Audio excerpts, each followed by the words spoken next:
Júpiter y Saturno y explorarlos. Sin embargo, una vez completada esta misión en 1981, decidieron prolongarlo y dejar que captara las imágenes de Neptuno y Plutón en 1989. En aquel entonces, y ahora sigue siendo un enigma dentro de la inmensidad del universo, si realmente una pequeña partícula del universo que somos nosotros, somos los únicos seres vivientes. Y Carl Sagan, una de las mentes privilegiadas que ha habido en la humanidad, siempre ha sido una persona que ha estado inquieto por tratar de demostrar o captar si hay una vida en otra parte del universo. Entonces, en las entrañas de la Voyager 1 y de la Voyager 2, elaboraron un disco que se llama Los Sonidos de la Tierra. Este es un disco hecho con un material que no es perecedero, es un disco de 30 centímetros, son 2 discos de oro, y están hechos como para que una vez que la Voyager llegara al final del sistema solar y se perdiera en la Vía Láctea, viajando por 1,000 o 5,000 millones de años, si hubiera vida en algún otro lado y fuera captada, pues tuvieran un poco de evidencia de lo que hay en la Tierra. El contenido de esos discos eran un saludo en 59 idiomas humanos y en un lenguaje de ballenas, un ensayo evolutivo en audio de 12 minutos sobre los sonidos de la Tierra, el sonido de un beso, el llanto de un bebé, el registro de un electrocardiograma con las reflexiones de una joven enamorada, 110 imágenes codificadas de nuestra ciencia, nuestra civilización, de nosotros mismos, 90 minutos de música de Oriente y Occidente, música de una boda peruana, una canción de una niña pigmeo, el canto nocturno de los navajos, música de Bach, de Beethoven, de Mozart, y bueno, por supuesto, un hito del rock de los años 50, Johnny B. Good, de Chuck Berry. Y esto, cada una de las Voyager, pues tiene esto, de tal manera que si en los próximos miles de años en alguna parte hay vida y son captadas, pues puedan tener idea de que hay un planeta llamado Tierra y un poco de qué se trata la vida en el planeta. Carl Sagan dice: el espacio está casi vacío. No existe virtualmente ninguna posibilidad de que uno de los Voyager penetre en otro sistema solar. Las instrucciones en las fundas de los discos escritas en lo que consideramos jeroglíficos científicos fácilmente comprensibles podrán ser leídos y entendidos cuando los encuentren. Y dado que la Voyager estará dando vueltas por el centro de la galaxia, la Vía Láctea, muchísimo tiempo, si hay alguien ahí afuera, podría encontrarlos en 1,000 o 5,000 millones de años. Para entonces, el enigma es qué habrá pasado con nosotros como civilización y qué habrá pasado con la Tierra. El 14 de febrero de 1990 recibió un mensaje urgente de la Tierra, la Voyager 1. Una vez que la Voyager había llegado a Saturno, a Carl Sagan se le ocurrió la idea de decir: tenemos muchas imágenes de la Tierra hacia el exterior, el universo, pero ¿cómo se verá la Tierra desde afuera hacia adentro? Y les propuso en la NASA decir: ¿por qué no le ordenamos a la Voyager que se dé la media vuelta y que sus cámaras las afoquen hacia nosotros para ver cómo se fue la Tierra? Eso era en 1981. Los encargados del programa Voyager le dijeron: está muy interesante tu propuesta, pero híjole, la verdad es que el programa Voyager está haciendo maravilloso. La información que estamos teniendo de Saturno y Júpiter es buenísima. Y creo que si dejamos que siga viajando la Voyager hasta que llegue a la cuestión más marginal del sistema solar, ver lo que es Neptuno y lo que es Plutón, que en aquel entonces todavía se consideraba como un planeta normal, hasta el año 2012 que ya se consideró como un planeta enano, pues podemos obtener información que es maravillosa. Carl Sagan lo entendió y dijo: tienes razón, vamos a esperarnos. Total, que son 8 años. Y cuando llegó a esto, que fue en 1990, pues entonces le dieron la orden a la Voyager 1 de que diera la media vuelta y que nos captara desde el exterior del sistema solar. Y entonces se pudo ver un punto azul pálido. Dice Carl Sagan: nuestra errónea creencia de que ocupamos una posición privilegiada en el universo son puestos en tela de juicio por ese pequeño punto de luz pálida. Nuestro planeta no es más que una solitaria partícula de polvo en la gran envoltura de la oscuridad cósmica. pero es nuestro hogar, y en ese punto azul pálido se ha desarrollado toda la historia de la humanidad. La sonda Voyager 1 se encuentra hoy a más de 24,000 millones de kilómetros de distancia de la Tierra, viaja a una velocidad de 61,500 kilómetros por hora. Es la primera sonda en alcanzar el espacio interestelar.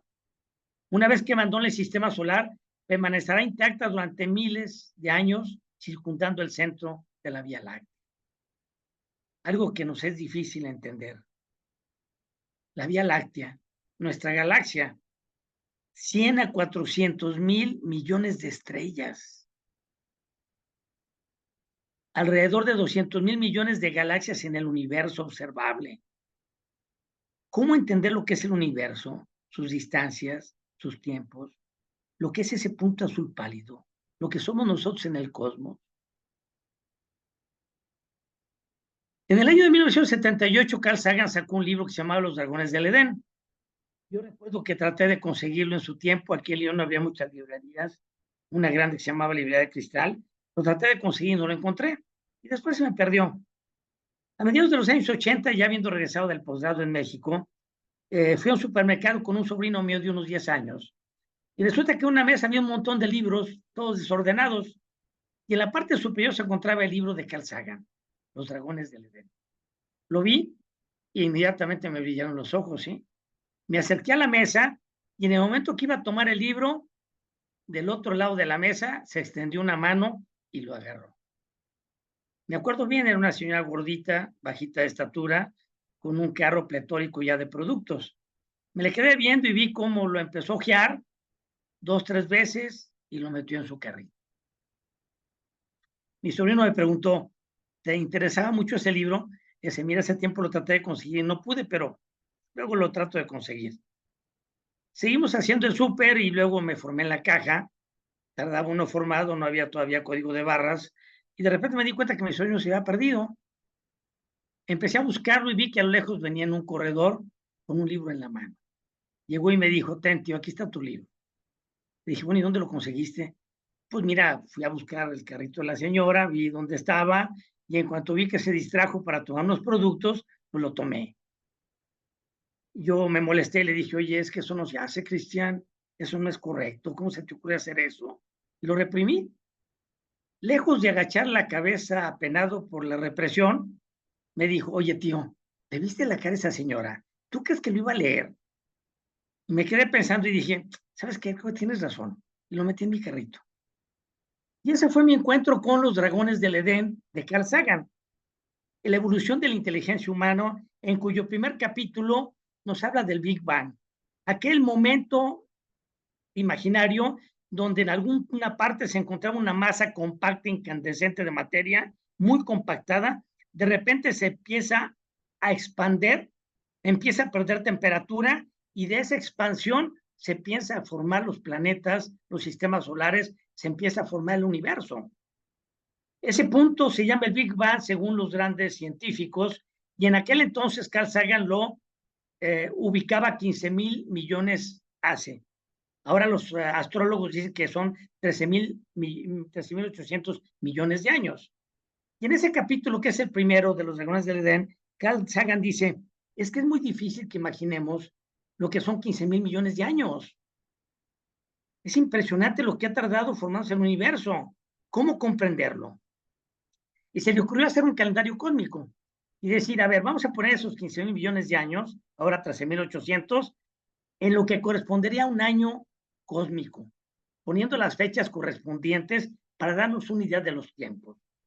Y es así que el primer momento del 1 de enero sería el Big Bang, el 15 de marzo el origen de la Vía Láctea, el 1 de septiembre el origen del sistema solar, el 14 de septiembre se forma la Tierra, el 30 de septiembre vida en la Tierra, el 29 de octubre se crea la atmósfera, el oxígeno, el 21 de diciembre los insectos, el 24 los dinosaurios, el 29 los primates y a las 22:30 horas del 31 de diciembre aparece el ser humano, que todavía tendrá que evolucionar hacia el Homo sapiens.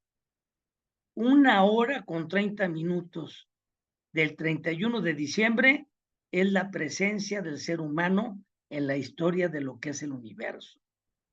Un pestañear.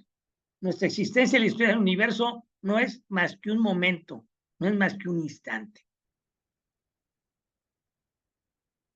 ¿Qué hemos hecho los seres humanos en 1 hora con 30 minutos del año cósmico? Hemos hecho cosas grandes, hemos hecho cosas que no son grandes, y yo voy a traer a colación algunas de las reflexiones que hemos hecho en 1 hora con 30 minutos. Obviamente que es, a mi parecer, lo que yo voy a comentarles y algunos hechos históricos. En todos los pueblos primitivos, la medicina al nacer se confundía con la magia y el conocimiento se quedaba en superstición. Eran el sacerdote y el hechicero los únicos que luchaban contra la enfermedad, el uno aplacando la cólera de los dioses, el otro conjurando las acciones de los astros y los espíritus malignos. No es sino hasta salvada la primera etapa, igual que ha pasado en todo el mundo, cuando empieza el conocimiento verdadero, el que se funda en el empirismo brumoso al principio y en ocasiones absurdo, pero después convertido en conocimiento positivo, una vez depurado por una observación secular. Veamos algunos de los puntos grandes y quiero empezar con esta reflexión de Ignacio Chávez, el personaje que para mí es mi maestro, que me ha marcado en mi forma de ser como persona y como médico. Nunca lo conocí, él era cardiólogo, pero conozco todas sus obras y sus discursos. Y en noviembre de 1969, situémonos en la fecha, dice: llegará el día en que los químicos y los genetistas cambien la estructura a la composición de los genes, alterando así el mensaje de la herencia. Ese día se habrá realizado la afirmación de Jean Rostand de que la medicina nos ha hecho dioses antes de haber merecido ser hombres. ¿Tendremos la altura moral para asumir semejante responsabilidad? Aclaro que realmente la afirmación de Jean Rostand, un biólogo francés muy famoso, tanto él como su hijo, era: la ciencia nos ha hecho dioses antes de haber merecido ser hombres. Pero la educación que hace Ignacio Chávez se me hace muy precisa. Y bueno, entremos a ver algunas de las cosas grandes que hace el ser humano en 1 hora con 30 minutos. Antiguamente el conocimiento del cuerpo humano y de las enfermedades era mente macroscópico, lo que alcanzábamos a ver a simple vista. Cuando había heridas de guerra que perforaban el abdomen o el tórax, pues el ser humano trataba de escudriñar a ver cómo estaba el cuerpo humano. Mucho se avanzó con la anatomía comparada, que entre otras cosas Saleno la avanzó mucho en animales como el perro, hasta que a finales del siglo XV fueron autorizadas ya las autopsias, primero Leonardo da Vinci y después Vesalio, y entonces se empezó a conocer lo que era perfectamente el cuerpo por dentro. Después se descubrió el microscopio y se empezaba a hacer una correlación de lo que macroscópicamente era una enfermedad con las alteraciones de la célula, cosa que vino a avanzar mucho Virchow en Alemania. Luego vino la microscopía electrónica y finalmente nos metimos hasta la mayor intimidad de la célula y del núcleo y del ser humano, el DNA. Uno de los primeros descubrimientos grandes que había que relevar no fue de un médico, fue de Antonio van Leeuwenhoek. Era un joven que tenía una tienda de telas en el centro de Delft, a unas cuantas cuadras de lo que es el centro del Delft, una población que está muy cerca de La Haya y muy cerca de Leiden, que fue donde nació Rembrandt. Y a él le gustaba hacer pequeños lentes de aumento para observar las fibras de sus tejidos. Y él elaboraba sus propios microscopios, que son estos. Esto era de cobre, aquí estaba el pequeño lente, aquí había una aguja con la cual avanzaba los materiales que él quería explorar. Y él era una gente que era muy curiosa. Él, examinando el semen, descubrió los espermatozoides, luego en una gota de sangre descubrió los glóbulos rojos, pero un buen día de 1674 se le ocurrió ver una gota de agua y empezó a ver pequeños microorganismos que se movían y descubrió que había un universo de seres vivos que no se conocían. Para nosotros esto no es sorpresa, porque desde chicos, siendo niños, nos acostumbran al término microbio. Mamá, quiero comer, sí, pero lávate las manos porque trae microbios. Mamá, quiero un chocolate, sí, pero lávate las manos porque trae microbios. Y empezamos a decir al término microbios. Pero imaginemos en aquella época, donde no se conocían y de repente dicen, hay un universo de seres vivos que no alcanzamos a ver. Pues esto fue algo espectacular, un parteaguas en la ciencia. Y esto en todos los organismos científicos de Europa se empezó a comentar. Se dice que Pedro el Grande, en su viaje por Europa a finales del siglo XVII, fue a conocer a Leeuwenhoek. Pero vendió otra base muy importante hasta el siglo XIX. Roberto Koch, un joven alemán que había estudiado en Göttingen medicina, se ofreció como voluntario de la guerra franco-prusiana. Una vez que terminó la guerra, se quedó como médico rural en la Prusia Oriental, que hoy es Polonia, y cuando cumplió 28 años, su esposa Emmy le regala un microscopio. Él también tenía una visión científica, y en aquel entonces había epidemias entre los animales muy grandes. Las ovejas, las vacas, de repente estaban muertas en el campo. Un buen día, una vaca que estaba muerta, se le ocurrió tomarle una muestra de sangre y observarla al microscopio. Y observó que había muchos bacilos, como ven aquí en la parte izquierda, y le llamó la atención. Él elaboró un medio de cultivo para que crecieran los microbios y empezó a crecer el microbio. Después tomó una muestra de la colonia y volvió a sembrarlo en otro medio de cultivo y volvió a crecer. Y él decía, bueno, crece porque todavía hay sangre del animal. Lo vuelve a resembrar y vuelve a crecer 6, 7 veces, hasta que dices que aquí ya no hay muestra de sangre del animal, ya es el microbio mismo. Se le ocurre tomar una muestra y con un pedazo de astilla, porque no tenía jeringas, que lo hace aséptico en una llama de fuego, hace una pequeña apertura en la base de la cola de un ratón e inocula el microbio. Y a los pocos días el microbio se muere. Él toma una muestra del microbio, la ve al microscopio y descubre el mismo microbio. Hace la autopsia y ve que son los mismos cambios de la vaca y de los animales grandes. Vuelve a tomar una muestra de los tejidos y lo cultiva y vuelve a crecer el microbio. Y vuelve a repetir lo mismo y crea los postulados de Koch y entonces demuestra que los microbios pueden producir enfermedades. Cosa que ahorita lo vemos normal, pero en aquel tiempo era algo que realmente revolucionó la ciencia.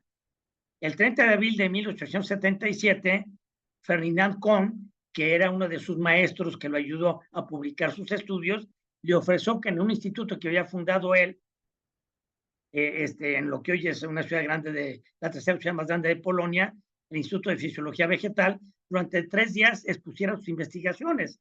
Y entonces se demuestra que los microbios pueden producir enfermedades. En aquel entonces era el Bacillus anthracis que producía el anthrax. Ya antes Levine había descubierto estos microbios en los animales, pero él nunca pensó que era el agente etiológico, sino decía que estaban tan mermados en su condición que cualquier microbio llegaba y los infectaba.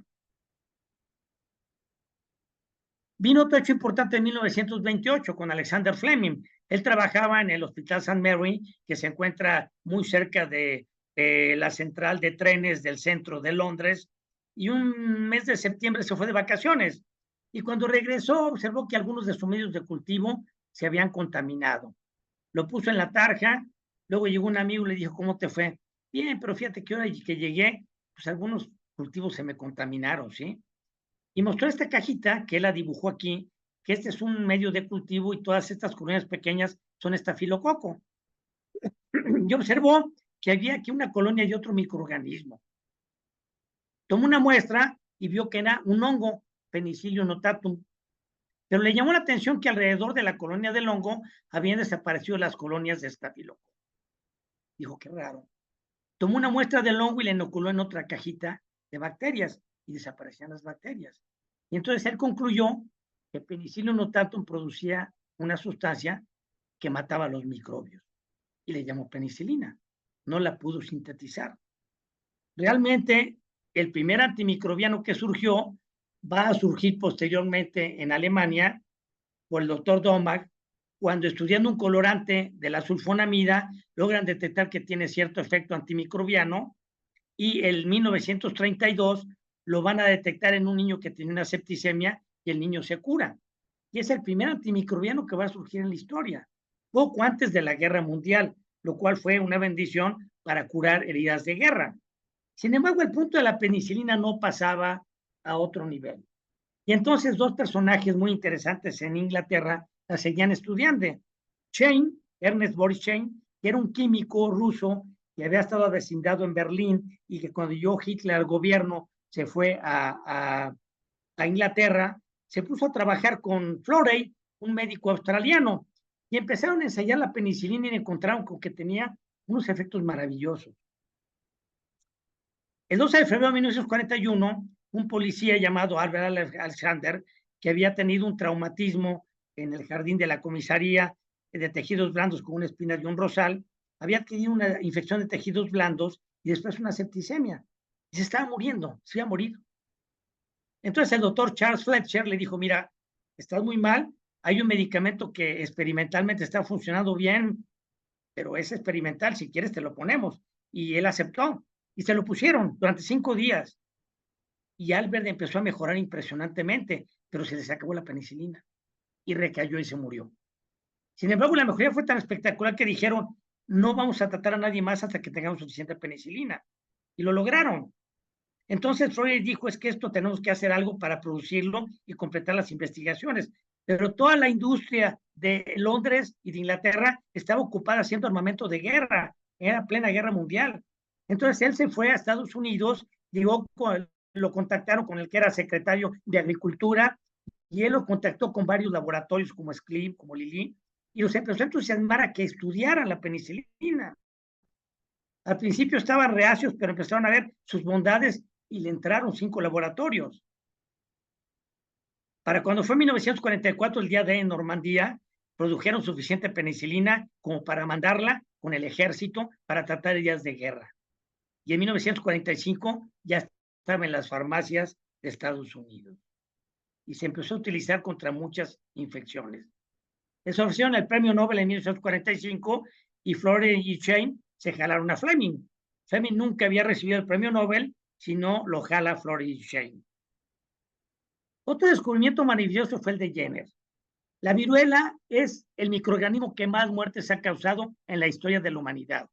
Pandemias en diferentes épocas de la historia eran devastadoras. Hay quien calcula, y no sé cómo, que más de 500 millones de personas pudieron haber muerto de la viruela. La viruela es una enfermedad sistémica que producía, entre otras cosas, la presencia de vejigas que aparecían en forma súbita en todo el cuerpo, y los pacientes o quedaban ciegos, y si sobrevivían, quedaban con muchas marcas, con muchos hoyuelos. Decían, tiene el cutis cacarizo. Curiosamente, en Londres, en zonas donde tenían mucho ganado, les llamaba la atención que quienes tenían un cutis muy bonito eran las ordeñadoras de vaca. Y es que entonces veían que las vacas tenían una enfermedad que se llamaba viruela de las vacas, que le daban las ubres, y que cuando se contagiaba la ordeñadora y le salía una úlcera, esa úlcera a los 15 días cicatrizaba, y cuando venía la viruela humana, si se contagiaba la ordeñadora, no se enfermaba. Entonces decían, a mí no me va a dar viruela porque ya me dio viruela de las vacas. Pero eso se conocía tradicionalmente, pero no había habido nadie que científicamente lo estudiara hasta que llegó Jenner. Y entonces él empezó a experimentar y a ver de manera científica. Y de repente, un 14 de mayo de 1796, a una ordeñadora de vacas que era Sara Nelmes, antes de que le cerrara la úlcera, le va a tomar una muestra y al hijo de su jardinero, James Fields, le va a inocular el suero de la úlcera. A los 15 días al niño se le hace una úlcera y cicatriza. Eso fue en mayo. Al año siguiente, en junio, vino una epidemia de viruela humana y se hizo la varolización en el niño. Se inoculó, cosa que ahorita no se permitiría por la bioética, el suero al niño y el niño no se enfermó. Y entonces dijo, la viruela de las vacas protege contra la viruela humana. Y obviamente que esto, cuando era tan devastadora la viruela, pues causó mucho albarato, ¿sí? Inicia la era de la vacunación, de la Team Vaca, ¿sí? Vacunación, ¿sí? Y entonces empiezan a tratar de transportar el suero de la viruela de las vacas a otros sitios, pero no había vacas en otros sitios y las vacas eran de temporal.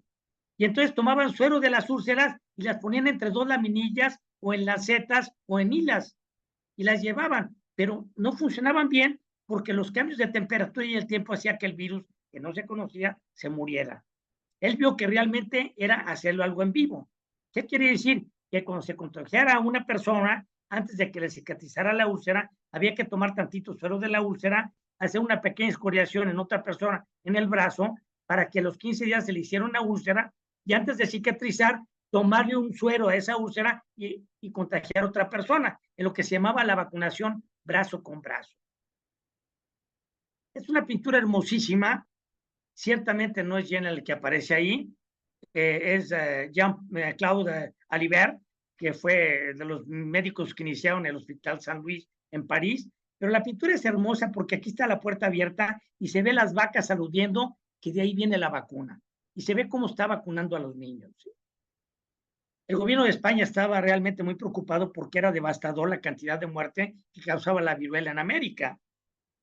¿Sí? Francisco Javier Balmis era un médico que había estado aquí en América trabajando varios años, conocía bien América, se regresó a Europa y cuando llegó a Madrid se encontró con un libro de un doctor Moreau, que era un médico francés, que recopiló todo lo que Jenner había hecho y todos los experimentos que había hecho los recopiló y todo lo que se había publicado, donde venía cómo debía de inocularse la vacuna, cómo debía de guardarse, cómo debía hacer la escoriación. Un verdadero manual de vacuna, el primer libro de vacunación de la historia. Y en enero de 1803 lo traduce al español. El gobierno de Carlos IV se convence de que hay que mandar una misión a América para mandar la vacunación de las vacas.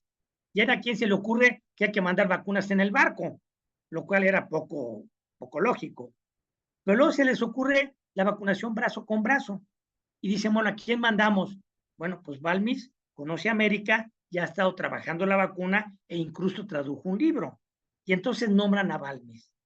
Y entonces calculan 22 niños entre 8 y 10 años que saliendo de una casa que se encontraba en La Coruña, salieran para llegar a México, a Nueva España, y calcularon cuántos niños se necesitaban para hacer la vacunación brazo con brazo. Y fueron 22 niños.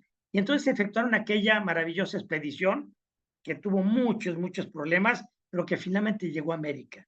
Y de América llegó a Sudamérica y después de Acapulco en la nao china se fue hacia Asia. La primera campaña de vacunación, algo que es realmente maravilloso. Se hicieron 2.500 libros que tradujo Balmis del libro del doctor francés de Moreau. 2.500 libros, aquí viene la fecha, 1803, y déjenme comentarles que este es uno de los 2.500 libros. No me meto aquí porque eso ameritaría otra charla completa, ¿sí? Pero bueno, a inicios del siglo XX la viruela había sido erradicada en Europa, pero persistía en muchos continentes. Hacia 1950 se logra procesar una vacuna liofilizada estable sin refrigeración, se hacen campañas impresionantes. El último caso natural se reporta en Somalia en 1977. Y esta declaración que viene abajo es una declaración que es un hito en la historia de la medicina y de la humanidad. ¿Sí? 8 de mayo de 1980. La OMS declara solemnemente que el mundo y todos sus habitantes han conseguido librarse de la viruela, enfermedad sumamente devastadora que ha asolado en forma epidémica numerosos países desde los tiempos más remotos, dejando un rastro de muerte, ceguera y desfiguración, y que hace tan solo un decenio abundaba en África, Asia y América del Sur. Expresa su profunda gratitud a todas las naciones y personas que han contribuido. Y esto es algo realmente maravilloso. La primera enfermedad que logra erradicar el ser humano. Vean ustedes el tiempo que tardaba en sintetizarse una vacuna. Tardaban años. Ya la vacuna del ébola, desde antes de 1980 hasta el 2020. Tardaban años. Y acabamos de ser testigos de un hecho maravilloso. La vacuna del coronavirus. En un año. La gente no acaba de entender lo que tecnológicamente y las mentes tan brillantes que estuvieron aquí trabajando para que en un año, y la gente no lo entiende. A principios del 2020 la gente decía, recemos y digamos misas para que encuentren una vacuna rápido. Y la encuentran al año y no, ¿sabes qué? No me quiero vacunar, me da miedo. Fue muy rápido, no confío. Bueno, pues, ¿quién los entiende, no? Pues no te vacunes, si quieres morirte, pues muérete, ¿no? Pero bueno, la gente no comprende lo maravilloso que fue este hecho del cual acabamos de ser testigos presenciales. Semmelweis, otro caso en 1847, húngaro, ¿sí? Él quería ser médico internista, pero no pudo, y lo más que pudo es que en Austria consiguió entrar al hospital de obstetricia. Había dos clínicas de atención obstétrica. La clínica primera, que tenía una mortalidad por fiebre puerperal, que es una infección después del parto altísima. Y la segunda, con una incidencia de fiebre puerperal muy baja. La clínica primera, que era donde estaba la mayor cantidad de muertes, la atendían estudiantes de medicina y médicos. Y la número 2, las madronas. Y él entendía, bueno, pues ¿por qué eso, no? Vean ustedes en esta estadística la incidencia de muertes en la clínica 1 y en la clínica 2. Y él estudiaba y no hallaba por dónde era esto, ¿sí? Un buen día, en marzo de 1847, un compañero de él, el doctor Jacob, que era patólogo, haciendo la autopsia de una paciente con fiebre puerperal, de una picadura anatómica, o sea, con el bisturí que estaba haciendo la autopsia, se hace una herida, pesca la infección, le da una septicemia y se muere. Él regresa y revisa la autopsia y dice, es que esto es lo mismo que le pasa a las mujeres con fiebre puerperal. Y llega a la conclusión de que los cadáveres tienen una partícula mortífera. Y se da cuenta de que los estudiantes iban a hacer las autopsias, salían de la autopsia, se lavaban las manos con agua y jabón y luego atendían el parto. Y dijo, es que las manos siguen oliendo a cadáver, sigue habiendo las partículas mortíferas. Y entonces se le ocurre hacer una solución de hipoclorito de calcio para que pudieran realmente lavarse las manos bien y la fiebre puerperal baja de una manera dramática, con el lavado de manos con hipoclorito de calcio. El hospital reacciona de manera negativa. Primero, porque no creían esto. Segundo, era como decir, estás diciendo que nosotros los médicos somos los causantes de la muerte. Y él empezó con muchas controversias en el hospital, al grado de que a los 2 años ya no lo contratan. Se va a Pest, en Hungría, que era su lugar de origen, empieza a trabajar ahí, fue director de un hospital obstétrico, bajó la incidencia de fiebre puerperal, da clases, empieza a hacerse muy famoso lo que él hizo, pero médicamente no empieza a impactar mucho porque no le empieza a plantear bien. En 1871 saca un libro y publica un artículo y recibe muchísimas críticas. Y entonces él empieza a desvariar mentalmente con lagunas y empieza a escribir a todos los directores de las clínicas obstétricas cartas muy agresivas, diciéndoles que son unos asesinos porque no siguen sus indicaciones. Finalmente, en 1865, ya entra en un estado demencial que obliga a que lo internen en un hospital psiquiátrico y muere. Años después, se aceptaría que lo que él hizo es un cambio maravilloso en lo que es la medicina. Lavarse las manos con un antiséptico. Y ahora está catalogado como el grupo de médicos más famoso de la época de oro de Alemania, que entonces bien era parte del Imperio Alemán. Un lavado antiséptico de manos, esta es la última fotografía que se tuvo de él, el último retrato, ¿no? Y bueno, realmente hoy se le reconoce como una gente que a través de una observación muy sencilla estaba diciendo algo que nosotros seguimos peleando, lavarnos las manos. El médico en un principio era clínico, no había tecnología. El primer avance tecnológico fue el de Laennec, un médico blanco, chaparrito, de ojo azul, que vivía en París. Y él le encantaban las enfermedades del tórax. Y en 1816, ¿qué fue lo que pasó? Para oír los ruidos del corazón y del pulmón, tenía que aplicarse el oído en el tórax del paciente. Entonces, estando en un hospital, le llega una paciente joven, con unos senos muy grandes, él sospecha que tiene un problema cardíaco, pero el pudor le impide poner su oreja en los senos de la paciente. Y entonces se acuerda que días anteriores, pasando por tullerías, ve unos niños que están jugando y un niño le pone una varita y le hace zumbar. Y le pregunta, es que se oye el ruido diferente si se zumba. Le llama la atención y en ese momento que está revisando a la paciente, ve que hay un libro y lo enrolla y lo pone en el tórax de la paciente y ve que los ruidos son diferentes. Y descubre el estetoscopio. Empieza él a elaborar diferentes tipos de estetoscopio hasta que encuentra que un tubo de madera de 30 centímetros de largo con 4 de diámetro con un conducto de 5 milímetros es algo maravilloso. Y entonces empieza a auscultar y a describir enfermedades del tórax y de los pulmones y escribe 3 libros. Y el estetoscopio se vuelve un aparato imprescindible de cualquier médico en Europa. ¿Sí? Un médico que no tenía estetoscopio no era confiable. El libro costaba 10 francos y por 3 francos más era el estetoscopio. Y fue el primer descubrimiento, incluso antes que el oftalmoscopio y el martillo de reflejos. Después Conrad Röntgen, en su país, pues, en Wurzburgo, él estudiaba rayos, radiaciones, y un buen día, estudiando algunas radiaciones, se le ocurre que las dirige a una caja de madera que tenía objetos de metal adentro, y toma una placa, y se da la sorpresa de que la placa capta los objetos de metal que estaban adentro de la caja, y descubre los rayos Röntgen. Entonces corre con su esposa y le dice, vente, acabo de descubrir algo maravilloso. Y un viernes en la tarde pone durante 15 minutos la mano de su esposa en la radiación Y aquí está la mano de su esposa, que es la primera radiografía, con el anillo de bodas. Y su esposa se asusta y dice, es que es mi calavera. Y descubre los rayos X. Le dicen, paténtalo, se va a hacer millonario. Dice, no, si los patento, uno se va a poder comprar en muchos lados. Y esto no se puede patentar. Eso le valió recibir en 1901 el premio Nobel. Por esta época surgía otro hecho realmente muy importante, ¿no? ¿Qué fue? El descubrimiento de la radioactividad en 1896. Y después, como Pedro y María Curie, un matrimonio, van a descubrir el polonio y el radio en 1898. Después va a venir la obtención de la radioactividad artificial por una hija de Pedro y María Curie y por el esposo de ella. ¿Y esto qué conlleva todo esto del descubrimiento de la radioactividad? Lo que es destrucción y curación en la medicina. Chernobyl y bomba atómica como algo de destrucción, la bomba de cobalto y el acelerador lineal como algo maravilloso. Esto va a hacer que en 1901 se dé el primer premio Nobel. Alfred Nobel en 1895 había establecido su herencia para el premio Nobel.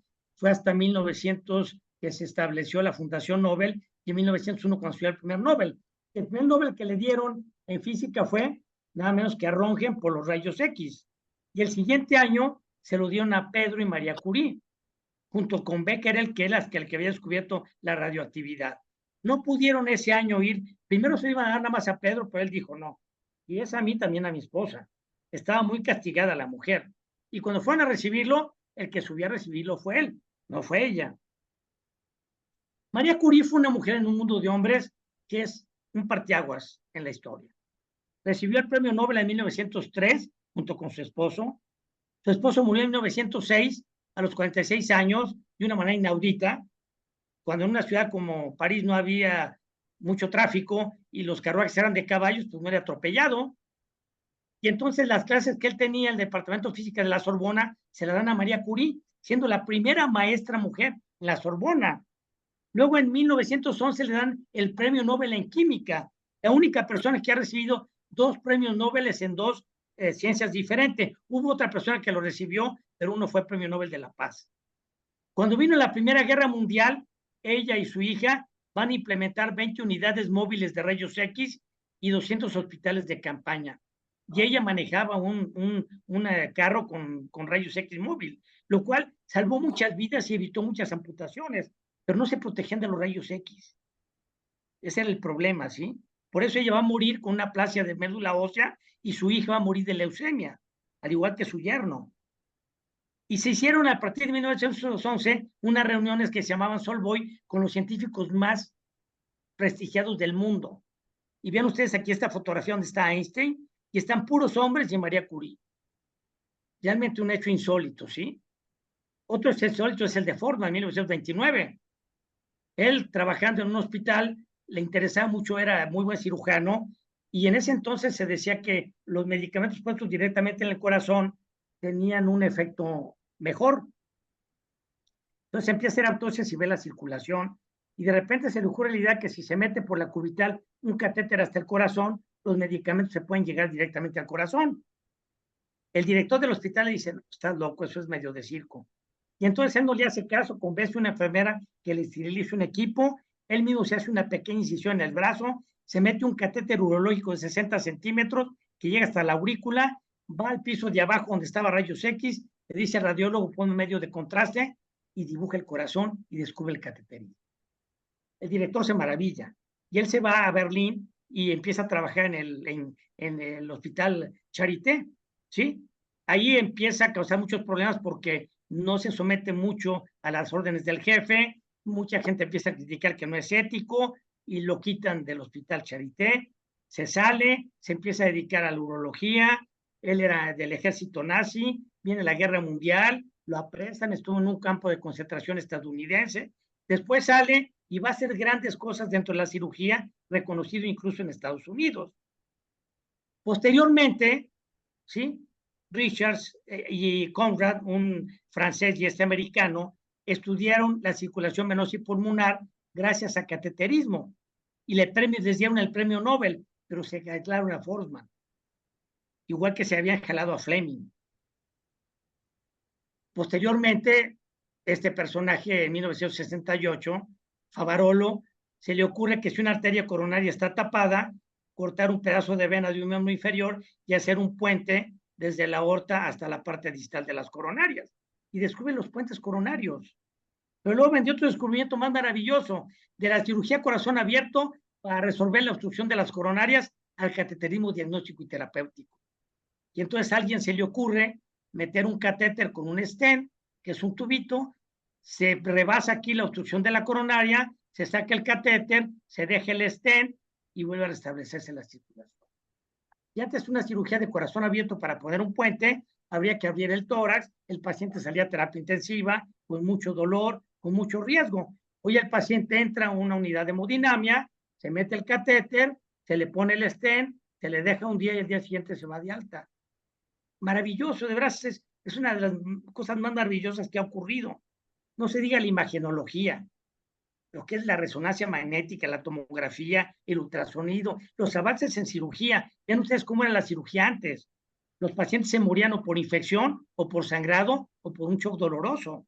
Se empezó a avanzar, no mucho. Vean ustedes esta sala de operaciones sin cubrebocas y con zapatos. Y bueno, era todo un espectáculo. Primero que se dejara operar a alguien y segundo que alguien se animara a operar. Vean ustedes, ya actualmente ya es otro boleto y esto viene a facilitarse con otro descubrimiento maravilloso que hace un dentista en 1846. Él trataba muchos problemas odontológicos con mucho dolor y no sabía qué hacer. Un maestro suyo le dijo, oye, el éter causa somnolencia. Y un día que le llega un paciente llamado M. Frost, que era chelista de profesión, le dice, bonito, sacarte la muela. Es que me duele mucho. Pues mira, aquí el éter yo lo he probado y como que causa adormecimiento. ¿Te dejas? Y le pone un pañuelo con éter y se duerme y le saca la muela, despierta y dice que no sentí nada. Y al día siguiente, el diario principal de Boston dice, tras la inhalación de un preparado cuyo efecto anestésico y narcótico duró un minuto, se les trajo a un caballero un diente sin dolor. Rápidamente van al hospital de Massachusetts y al jefe de cirugía le dicen esto, dicen, vamos a hacer algo. Y entonces el viernes 16 de octubre de 1846, a un paciente que se llamaba Gilbert Abbott, un joven que tenía tuberculosis y tenía un ganglio, le dan el éter, vean ustedes aquí este recipiente de cristal con una esponjita con éter, lo duermen y rápidamente le sacan. Y es la primera anestesia que se hace y esto también es algo maravilloso. Vendrá el primer trasplante de riñón en 1950, después vendrá el trasplante de médula ósea en 1958, cuando 6 investigadores nucleares se habían expuesto a radiación en Yugoslavia, 5 fueron sometidos a trasplante y 4 sobrevivieron. Y entonces este doctor, el doctor Maté, dice, qué maravilla. Y se le ocurre que a los pacientes con leucemia, si se les limpia con quimioterapia las células neoplásicas, se les puede inyectar después trasplante de médula ósea y empieza a tratar pacientes con leucemia en 1963. Y la leucemia linfoblástica en niños se empieza a curar. Luego viene el trasplante de corazón. Un sábado 2 de diciembre de 1967, una joven muchacha junto con mamá son atropelladas, Denise Darval. A las 21 horas de ese día se le declara muerte cerebral. Había un paciente, Luis, que era un paciente muy deportista, que tenía diabetes y tenía coronariopatía, tenía 3 infartos con insuficiencia cardíaca. Se le llama y se le dice, oye, el papá de esta paciente aceptó donar los órganos. Y el domingo 3 de diciembre, a la 1 de la mañana, se empieza una cirugía en Sudáfrica con 20 cirujanos que duran 9 horas y se logra el primer trasplante de corazón. Ahora tenemos Da Vinci y tenemos la herencia finalmente, que empieza en una abadía con este sacerdote agustino que empieza a estudiar las plantas y a ver las leyes de la herencia. Y en 1953, Watson y Crick logran describir el modelo de DNA. Algo maravilloso. 50 años después, en abril del 2003, el proyecto Genoma Humano, que se había creado para tratar de mapear el DNA, logra su objetivo. Se mapea completamente el DNA. Y entonces nos regresamos a Ignacio Chávez a 1969. Llegará el día en que los químicos y los genetistas cambien la estructura a la composición de los genes, alterando así el mensaje de la herencia. Ese día se habrá realizado la afirmación de Jean Rostand de que la medicina nos ha hecho dioses antes de haber merecido ser hombres. Se llegó ese tiempo.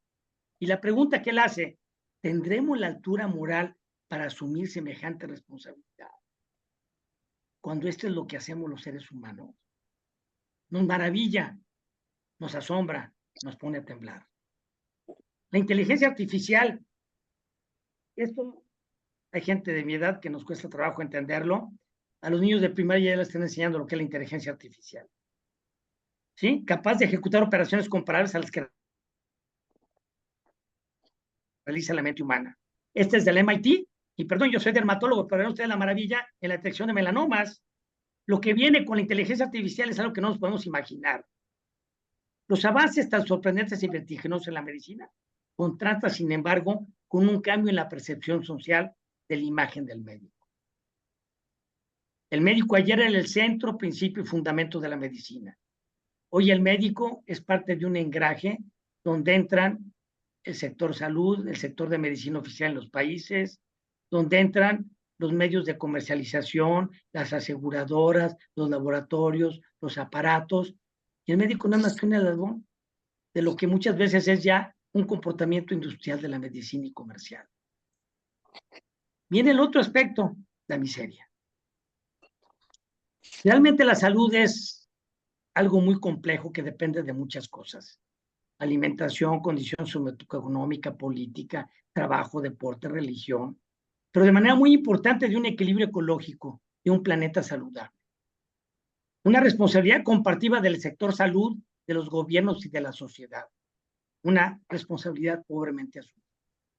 Y cuando tenemos un planeta enfermo, el riesgo que tenemos toda la humanidad de estar gravemente enfermos es muy alto. Tenemos que ver entonces y comprender la dimensión real del problema de salud, que implica un análisis cronológico y una visión más universal. Anthony de Melo, un sacerdote jesuita, decía: cuando venía hacia aquí en el avión, me dijeron, mira, ya salimos de la India, ahí está la frontera. Yo me asomé y por más que miraba no vi ni una línea, ni una barrera natural de separación. Es que existen las fronteras en la naturaleza. No están más que en nuestra mente. Toda tierra es de todos y toda cultura no es más que ideas que nos separan. Y esto mismo entienden los problemas ecológicos y los... Ellos no ven fronteras. Y entonces los problemas se vuelven problemas globales de los cuales estamos todos amenazados. Vuelvo al último mes de diciembre del año cósmico de Carl Sagan. El día primero, la oxigenación de la atmósfera. El 21, los insectos. El 24 de diciembre aparecen los dinosaurios. El 29, los primates. Y a las 22:30 horas aparecemos los seres humanos. 1 hora y media antes de que termine el año cósmico. Somos un suspiro en el tiempo. ¿A qué corresponde el 22, las 22:30 horas del 31 de septiembre? Pues está muy bien certificado a qué corresponde esto. Veamos el Génesis. A eso corresponde. Y crió Dios al hombre a su imagen.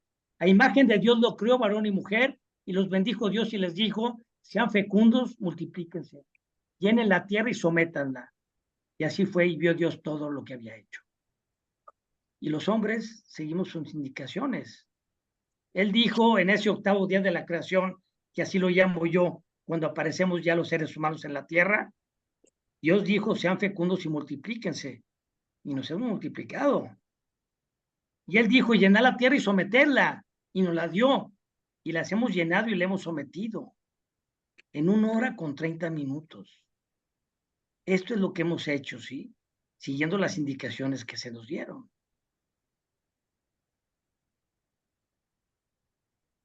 En tan solo 1 hora con 30 minutos hemos hecho que esto que se nos dio en la creación, en el Génesis, hemos hecho esto del planeta. Hay 5 extinciones masivas que se tienen certificadas, donde mueren más del 75% de las especies. En estas 5 extinciones no ha tenido que intervenir el ser humano. En este periodo ortovicinio físico, que fue hace 439 millones de años, se extinguieron el 85% de las especies. Muchos fueron glaciaciones del planeta, ¿sí? La duración muy grande, que hasta 1 millón de años. El Devónico, que fue hace 367 millones de años, se extinguieron el 82% de las especies. Vulcanismo, glaciación, desaparición de la capa de ozono.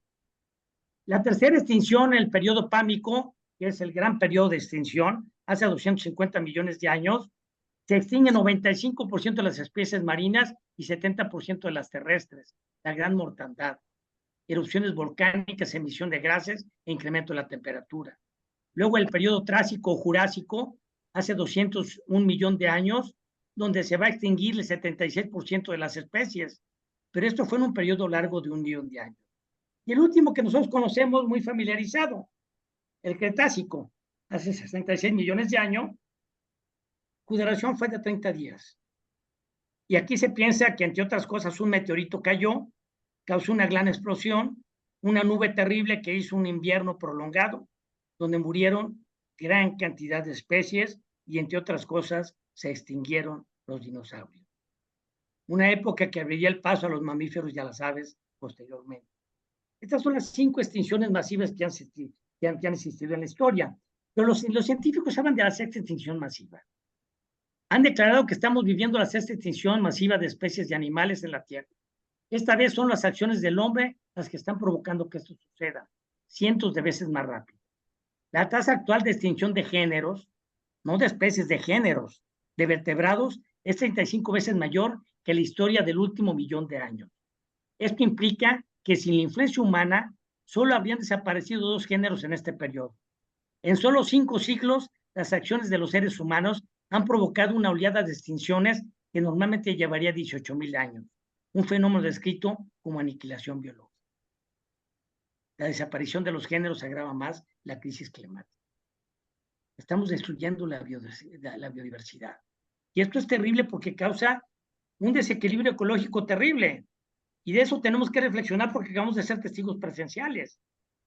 El secretario general de las Naciones Unidas dijo en el año 2020, el COVID ha surgido de la naturaleza, ha puesto de relieve la íntima conexión que existe entre la salud humana y nuestra relación con el mundo natural. Esta es una muestra de lo que pasa, pero es una sola muestra. Y esto pasó en el 8º día de la creación, cuando aparecimos nosotros después de los 7 días de la creación. Leonardo Boff fue sacerdote franciscano de la Teología de la Liberación, muy cuestionador de la Iglesia. Lo amenazaron que seguía escribiendo, lo iban a excomulgar, dejó el sacerdocio, pero es una persona muy sabia, que estudia mucho la ecología. Y quiero leer esto textualmente. Todo el mundo habla de la medicina y de la búsqueda ansiada de la vacuna. Pocos hablan de la naturaleza. Pero es necesario considerar que el contexto del brote no está aislado. Vino de la naturaleza que durante años fue saqueada irresponsablemente por el proceso industrial en falsa suposición de que la Tierra tendría recursos ilimitados.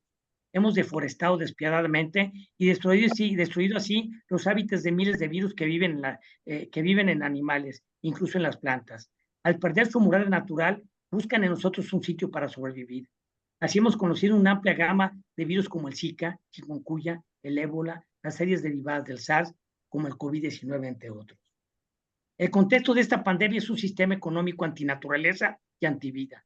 Nuestro sistema de producción y de consumo asalta despiadadamente la naturaleza, saca sus bienes y servicios y destruye el equilibrio de la Tierra. Esta responde con el calentamiento global, la erosión de la biodiversidad, la escasez de agua y otros eventos adversos. Todos de alguna forma participamos en este ecosistema. Y esa es la reflexión de este problema. Pandemias han existido siempre y nos estamos sorprendiendo de la pandemia de COVID, cuando pandemias están desde el principio de la humanidad. Y lo peor de todo es que esta pandemia estaba ya anunciada. Este es un estudio del Consejo Nacional de Inteligencia de Estados Unidos. A este Consejo Nacional de Inteligencia, formado por muchos sabios, Bush le recomendó decir, hazme un estudio global hacia mí, al año 2025 de lo que puede pasar en todos los ámbitos. Y los científicos se pusieron en el 2008 a ver lo que podía pasar al futuro.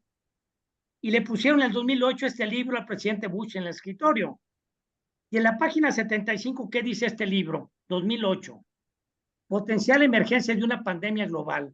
La aparición de una enfermedad respiratoria humana nueva, altamente transmisible y virulenta, para la cual no existen contramedidas adecuadas y que se podría convertir en una pandemia global. La aparición de un nuevo patógeno en el ser humano que podría ser una cepa de influencia aviar u otros patógenos como el SARS coronavirus, que también tiene potencial. Probablemente ocurriría en un área con alta densidad poblacional y una estrecha asociación entre humanos y animales, como muchas áreas del sur de China y del sudeste de Asia, en donde no están reguladas las prácticas de crías de animales silvestres, lo cual podía permitir que un virus mute y provoque una enfermedad zoonótica potencialmente pandémica. Esto lo estaban diciendo en el 2008. Y están diciendo que puede ocurrir en el sur de África. ¿Y por qué en el sur de África? Les faltó decir que iba a ser en Wuhan y con una tostada o un ceviche de murciélago. Podrían pasar semanas antes de obtener estudios de laboratorio y los viajeros con leves síntomas o personas asintomáticas podrían transmitir la enfermedad a otros continentes. Esto estaba completamente anunciado. Fueron gritos en el desierto. Dice Arbus Cadmus, lo peor de la peste no es que mata a los cuerpos, sino que desnuda las almas, y ese espectáculo suele ser horroroso. Y lo vivimos. ¿Sí? Qué cosa tan miserable. Los médicos y las enfermeras que salían de hospitales COVID no los dejaban subir en camiones ni en el metro porque estaban apestados y los insultaban. Cuando fue la crisis de la pandemia que no había tanques de oxígeno, quienes tenían tanques de oxígeno los triplicaban. Llegaban los pacientes disnéicos y quienes tenían tanques de oxígeno querían hacer negocio. Esto es miseria en la medicina. Lo peor de la peste no es que mata a los cuerpos, sino que desnuda las almas, y ese espectáculo es horroroso. Y lo fue, ya lo vivimos. Médicos muriéndose, y les decíamos a la gente, ya no salgan, por favor, y la gente iba a los centros comerciales. Una irresponsabilidad social impresionante. Día con día nuestra esperanza se incrementa con la llegada de la vacuna. Ya las tenemos, se controlará la pandemia de coronavirus, un evento que no ha sido el único en la historia ni el más catastrófico. Vean ustedes, en la Primera Guerra Mundial, que fue de 1914 a 1918, murieron 10 millones de soldados y 7 de civiles. Y en la pandemia de hemófilus, que fue de 1918 a 1920, murieron más de 20 millones. Y estamos hablando de una población de 1.500 millones de habitantes. Ahora, ¿cuál fue el coronavirus? 760 millones se enfermaron y murieron 6.9 millones. Y eso entre 7.500 millones de habitantes en el mundo. Estadísticamente muy inferior a lo que fue la pandemia de hemófilus, a lo que fue la pandemia de 1348 de peste. Ni con mucho comparable esa pandemia. ¿Cuál fue la diferencia? Que hemos sido testigos presenciales. La pandemia de hemófilus, la pandemia de 1348, es una pandemia que de alguna manera son números, son estadísticas. Y para nosotros esta pandemia son nombres, son rostros. Pero en 80 años van a desaparecer los nombres y los rostros. Nos vamos a convertir en números. Finalmente habremos mitigado solo un síntoma. Y esto es importante. Habremos mitigado solo un síntoma. Porque la pandemia actual es solo un síntoma de una enfermedad más grave. Una enfermedad que no surgió en Wuhan a finales del 2009, cuya agente causal es el coronavirus. Una enfermedad que ha surgido en todos los sitios, de todos los países, de todos los continentes, en el 8º día de la creación. Una enfermedad cuya agente causal se llama Elisa, Rosy, Esther, María, Peter, Indira, Akira, tú, yo.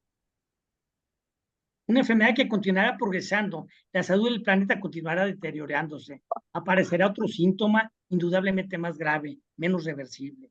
Serán nuestros hijos y nietos los que tengan que angustiarse. Esa es la herencia que les estamos dejando. Y esto es lo que está pasando en esta enfermedad, que ya nos sentimos tranquilos porque hay vacuna del coronavirus y no entendemos que la enfermedad es más grave y sigue avanzando. Y no hacemos caso. Hay una injusta distribución de los bienes, movimientos de migración, explotación de recursos, contaminación, deforestación, un desequilibrio ecológico, y todo contribuye a un calentamiento que nos dicen todos los días. Y cuando en televisión decimos, hay calentamiento global, le cambiamos de canal. No escuchamos. Esto que va a traer sequías intensas, escasez de agua, incendios, deshielo de los pólenes, inundaciones, alteraciones en la biodiversidad. Y esto todos los días la gente pensante nos lo está diciendo. Y no le escuchamos. Como no se escuchó lo que hizo ese estudio que hizo la inteligencia americana en el 2008. Los seres humanos clamamos por una vacuna que nos proteja del coronavirus. El planeta Tierra clama por una vacuna que lo proteja de nosotros, los seres humanos. Este hombre que ha escrito muchos libros muy famosos, como el de Sapiens, Yuval Noah, dice, debemos recordar que seguimos siendo animales y como tales formamos parte del ecosistema. En cierto modo podemos decir que la naturaleza ha sido benévola con nosotros, ya que solo nos ha lanzado un pequeño aviso. La COVID-19, en lo que a las epidemias se refiere, es algo relativamente leve.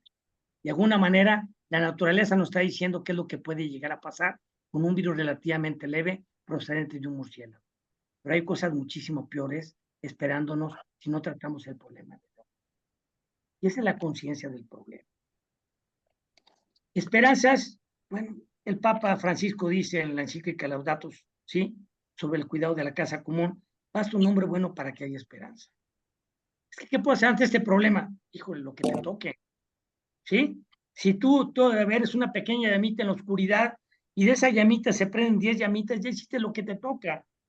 Y cada quien cumplamos eso y va a haber más llamitas. Y es lo que nos toca, cumplamos con esa responsabilidad. Debemos de volver a sentirnos parte de la naturaleza, dice Leonardo Boff, y no sus dueños. Ser conscientes de que nosotros los humanos somos la porción inteligente de la Tierra con la misión de cuidar de ella como condición de nuestra propia supervivencia. El planeta Tierra, nuestro planeta está enfermo, muy enfermo. El agente causal, tú, yo. Iba a poner el ser humano, pero no, puse tú, yo.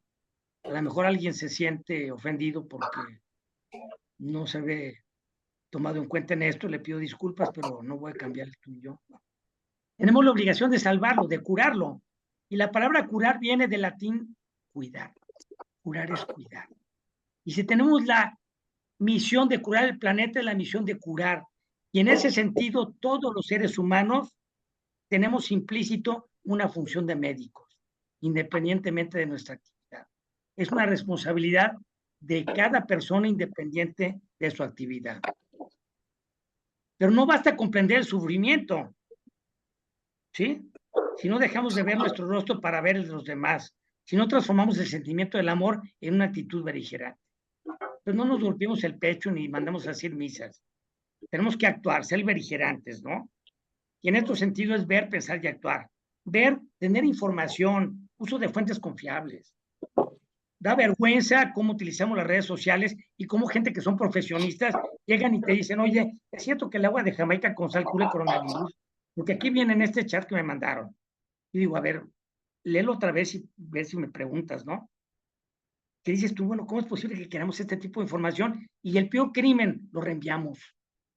Tenemos que analizar, primero tener una fuente de información buena, después analizar la problemática y ver qué papel juego yo en esa problemática, por lo que hago, por lo que dejo de hacer, y entonces actuar. Pero un actuar valiente asumiendo las consecuencias. Cuando hay grandeza, en ese contexto, ¿qué papel juego yo?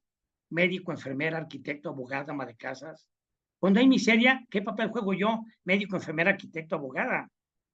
¿Estamos preocupados o ocupados? ¿Somos críticos activos o pasivos? ¿Somos víctimas o victimarios? ¿El problema son las limitaciones presupuestales o limitaciones en nuestra actitud? ¿Estoy haciendo lo suficiente o busco la manera de autojustificarme? Tal vez sea la invitación de que nos pongamos frente a un espejo y no nos pongamos el maquillaje que nos ponemos a veces para aparentar que somos gente buena. Porque a veces hacemos algo insignificante y ya con eso justificamos que somos gente buena. Y no dudo que seamos gente buena, pero de alguna manera todos estamos contribuyendo y no como gente pasiva. Cuando es un pecado social y toda la población está involucrada, vemos a toda la sociedad como causa de ese problema, que es el ecológico. Si estamos en la línea de enfrente, damos medio paso para atrás y ya nos perdimos, ya no estamos. Qué fácil es escondernos. Y entonces ya no nos sentimos nosotros como los agraviados. Es una manera muy fácil de salvarnos, pero también somos victimarios. También contribuimos a contaminar el planeta, utilizando material no reciclable, lavando los coches con mangueras, no cuidando el agua potable. También tenemos muchos puntos donde nosotros no somos víctimas, somos victimarios y parte del problema. Entonces, más que criticar a otras personas, es ponernos frente al espejo y decir, híjole, realmente si ponerme ese maquillaje que me pongo para que la gente me vea como algo bueno, ¿qué estoy haciendo yo? Como victimario y como víctima. Yo les decía que si les pregunto a ustedes y ustedes se conocen, si ustedes son gente buena, pues yo creo que la mayoría van a decir que sí, no lo dudo que sean buenos. Pero Martin Luther King nos decía, no me duelen los actos de la gente mala, me duele la indiferencia de la gente buena. Y yo creo que nosotros somos buenos, ¿sí? Ya finalizan los últimos minutos del 31 de diciembre del año cósmico. Quedan unas hojas en blanco, una pluma y un tintero. Tenemos la oportunidad, la obligación de escribir el epílogo del año cósmico, nuestro testamento, la herencia que legamos a nuestros hijos, a nuestros nietos, la oportunidad de que nuestra vida tenga un sentido detrás. No permitamos que ese punto azul pálido desaparezca del cielo. Pues esto es lo que es 1 hora con 30 minutos, y es una serie de ideas que yo les quiero compartir, ideas muy personales. No soy dueño de la verdad, habrá quien no esté de acuerdo conmigo, eso enriquece de alguna manera los comentarios, pero yo agradezco muchísimo la oportunidad que me dan de poder compartir esto que yo pienso con todos ustedes. Gracias.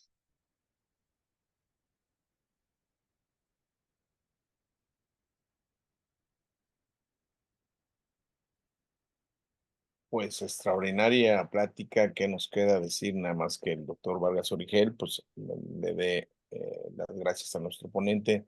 Qué súper plática acabamos de escuchar. Gracias, doctor, por darnos esta excelentísima plática con una fineza extraordinaria y exquisito, recomendaciones y pensamientos que nos hacen. Yo creo que hace muchísimo tiempo no se presentaban este tipo de pláticas y nos enriquece en nuestro foro de doctor lector. No nos queda nada más que darle las gracias y bueno, abrir el micrófono para todos. Doctor Vargas Origel, adelante, por favor. Bueno, como todas las pláticas del doctor Campos, nos deja varios puntos a reflexionar y a pensar en nuestro actuar como seres humanos y como médicos. Le agradecemos mucho esta excelente plática. Si hay alguien que quiera hacer un comentario verbal, puede abrir su micrófono y expresar sus ideas. Tenemos algunas, mientras alguien quiere hablar, con mucho gusto. La doctora Rosy Vázquez Casares, buenas noches, todos desde Atlacomulco. Le dan el doctor Raúl Campa, quiere comentar. Adelante, nuestro querido maestro Campa, desde el norte del país. Sí, buenas noches, excelente plática. Desgraciadamente tengo que salir así rapidito, me dio una visita. Nada más comentar así rápido, quería comentar más, pero no fue un año lo que se tardaron para hacer la vacuna del coronavirus.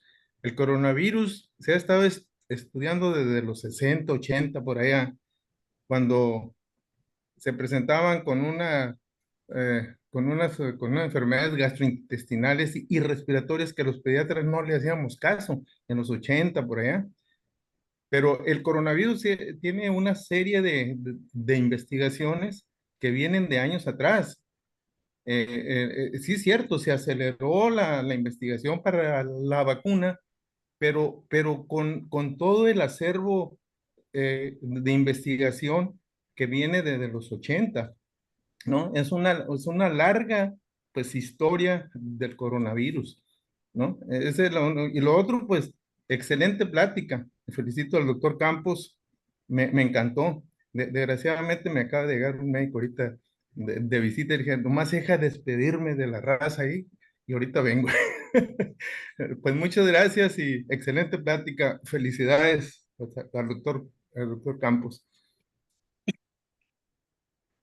Tenemos muchos comentarios, nos dicen maravillosas reflexiones de nuestro paso por este planeta. Gracias, doctor. La inteligencia artificial y no desarrollamos con compasión la inteligencia humana. Gracias por compartir y dar lugar a reflexiones. Muchas gracias, Pablo, le dice Gilberto Aguilar. Por ahí Cecilia le dice, excelente plática, doctor. Sebastián Barrera y Cecilia González. Miguel Ángel Santos le dice, muchas felicidades al doctor Campos, una bella plática para reflexionar. Muchas gracias, Pablo. Maravillosas pláticas. Gracias, Pablo. Agradezco tanta información en tan poco tiempo que no quedó en el vacío. Mi mayor deseo, muchas gracias, doctor Pablo, le dice el doctor Cervantes Quirós desde Oaxaca. Excelente Pablo, gracias. Javier Castellanos le manda saludos, muchas gracias, excelente. Lidia Negrete, su paisana, gracias, doctor. Pablo, magnífica conferencia, mueve a la acción, gracias por compartir sus reflexiones. La doctora Sofía Márquez, excelente pláticas, qué interesante. Felicidades, Pablo, le dije a Alejandro González. Ana Casillas, ponencia digna de replicación en redes, por supuesto. Es una extraordinaria plática con no solamente el contenido, sino el manejo que usted le da, doctor Campa, y como el gran conocimiento, la gran maestra, la gran maestría en que nos lleva de un lado para otro y que nos contempló pues siglos de conocimiento y de mucho. Seguimos por acá, muchas felicidades, excelente como siempre, saludos, le dice Margarita Arroyo, y hay muchísimas. ¿Alguien más quiere? El doctor Arturo Cervantes Quirós, que me da muchísimo gusto que mi querido paisano y maestro nos diga. Y adelante, mi querido doctor Cervantes. Un comentario y una acotación. La plática me parece, es una plática que concentra los conocimientos más importantes de los humanos. Solo quisiera comentarle lo que yo puse una diapositiva a los alumnos para que ellos hicieran un comentario. Esa diapositiva es una foto en donde aparece la NASA, es una foto que aparece en el diario y en donde la NASA manda la nave, un Explorer, una nave a Marte. Y entonces la fotografía se ve todos los científicos que están ahí en las computadoras en la NASA viendo el lanzamiento y la llegada de ese mandaron un robotcito que iba a traer un poco de arena o de algo de ahí, de eso. Entonces, que costó muchísimo dinero. Están todos los científicos y la foto era muy curiosa y se le ponían a los alumnos para que hicieran su comentario, porque todos estaban con cubreboca, porque estábamos en 2021. Entonces, todos estaban con cubreboca. Y yo les decía a los alumnos, ¿ustedes qué? Fíjense en la foto, esos son los científicos de la NASA, que son maravillosos, trabajan en las computadoras, qué bárbaro. O sea, mandaron un aparatito que fue a recoger unas cuantas cosas allí a Marte, a un planeta que sabemos que no tiene nada, pero fueron. Y todos tienen cubreboca. ¿Podrían darme su comentario? Y ellos pues no atinaban. Le digo, lo que yo veo es que los humanos tenemos un problema en la Tierra de un virus que no podemos resolver, pero estamos gastando muchísimo dinero en mandar a Marte un aparatito que hasta ahorita no se sabe ni qué cosa trajo, ni qué cosa, para qué fue. Entonces, eso define para mí lo que somos los humanos. O sea, queremos correr, a diferencia de los niños, queremos correr primero antes de caminar y damos pasos en algunos aspectos aparentemente muy grandes, pero no hemos resuelto la base. No hemos resuelto la base. No producimos oxígeno, no producimos agua, que son elementales para poder vivir en este planeta. Y que esa agua pudiera, Ciro Peraloca hacía una nubecita y hacía llover en donde él quería.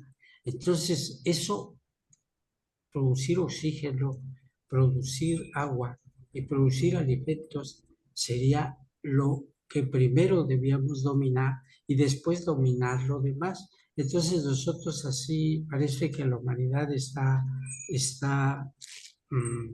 empeñada en que solo cosas así, el deporte Todos ahora quieren hacer deporte, todos quieren ser buenos futbolistas, los estadios están llenos y todo. O sea, realmente estamos mal. Ojalá así se pudiera seguir con la ciencia. Ojalá así pudiéramos sentar realmente las bases, el primer piso, dominar la base y posteriormente seguir construyendo pisos. Llegaríamos muy lejos, pero es difícil como usted lo plantea también. Es solo un comentario que quería yo hacer y dispense que yo esté hablando. Gracias, doctor Arturo Cervantes. Le agradecemos infinito su comentario y aceptamos. Qué bueno que lo tenemos por aquí. ¿Alguien más quiere tomar la palabra? ¿Alguien más quiere? Hola, buenas noches. Pues, me da la Adelante, oportunidad. adelante, doctor. Bueno, pues para felicitar nuevamente al doctor Pablo Campos por este magnífico paseo a través de la historia de las vacunas y de los grandes investigadores. Y al doctor Vargas, pues, por colaborar en esto. Ambos son un equipazo y gente muy querida acá en León y en el país. Quería comentarle, Pablo, tú me conoces toda la vida y has visto que toda la vida ando enmascarado y he pasado por todo tipo de cirugías, vacunas y todo eso. Y una cosa muy sencilla que a mí me ha ayudado mucho, como tipo yo digo vacuna, es el cubrebocas. Utilicé de todos, pero finalmente el que me ha ayudado mucho es el KN95, sin hacerle publicidad. Y realmente desde que utilizo eso, yo dejé de vivir pegado al nebulizador y a los inhaladores y a darme mis pericazos varias veces al día. Entonces es una cosa, uno dice, como una cosa tan sencilla puede cambiarle a uno la vida. Y a mí me la cambiaron esas cosas que lo viví justamente un mes antes de la pandemia. Como anécdota, me encontré un día un pediatra que dice, doctor, usted está leyendo enmascarado, hasta con triple cubrebocas, sí, es que no puedo respirar cualquier cambio de aire, de viento, me tapa la tubería o cualquier cosa. Y entonces me dijo, compres esos cubrebocas. Y dije, ¿dónde los consigo? Pues por Amazon. Y entonces valían 500 y tantos pesos cada uno. Y entonces pedí dos, bueno, me los pidieron mis hijas porque yo no les sé, me los pidieron, conseguí dos y al poco tiempo vino la pandemia. Y vivo todavía yo con el cubrebocas, no me costó trabajo adaptar, después de 30 años y pegado con triple cubrebocas, estos me han cambiado la vida totalmente. Entonces digo, es una buena vacuna y realmente la gente no lo acepta y la gente le pone peros, como le pone peros a ponerse una vacuna, por ejemplo, a la influenza, le ponen peros para ponerse una vacuna que ha costado mucho la investigación y entonces prefieren morirse, enfermarse que ponerse una vacuna. Entonces, esos son los, no sé, como caprichos del ser humano. Entonces, yo lo comento como una anécdota, como una buena experiencia, como una cosa tan sencilla puede cambiarle a uno la vida. Muchas gracias, Pablo, y felicidades. Y saludos a todos. Gracias, doctor. Gracias por su comentario. Y bueno, sigue recibiendo muchísimos de esto y le dicen que es una plática maravillosa, aunque a veces dolorosa. Y bueno, alguien, doctor Vargas Origel, quiere despedir. Mónica, ¿quieres despedir del programa? Tuvimos una audiencia de calidad, no de cantidad, aunque ya es maravilloso la réplica que vamos a tener de su extraordinaria plática, doctor. Realmente yo en lo personal me encantó, me fascinó y la disfruté muchísimo. Muy bien, y eso nos engalana, nos fortalece, nos enriquece a nuestro proyecto de Doctor Lector. Tener gentes como el doctor Vargas Urgel y como usted, para nosotros es un honor. Y ya hasta les vamos a dar su premio Nobel del Doctor Lector. Adelante, Mónica, o adelante, doctor Vargas Urgel. No, pues de mi parte, agradecerle al doctor Pablo que haya aceptado la invitación y esperamos tenerlo en poco tiempo con alguna de estas magníficas charlas. Muchas gracias a la audiencia también y a doctor lector por la invitación.